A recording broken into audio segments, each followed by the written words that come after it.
আসসালামু আলাইকুম রহমতুল্লাহ। আলহামদুলিল্লাহ।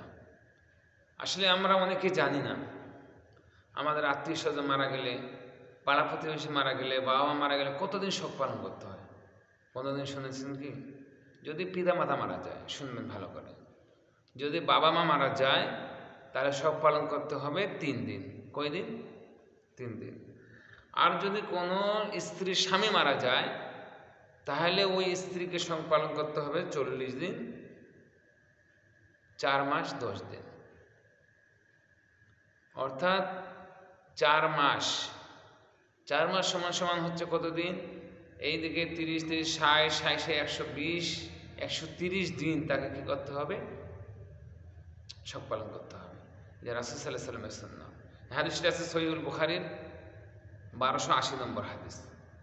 তাহলে পিতামাতা যদি মারা যায় শোক পালন করবো কয়দিন? 3 দিন। আর স্ত্রী যদি স্বামী মারা যায় তাহলে সে শোক পালন করবে 4 মাস 10 দিন।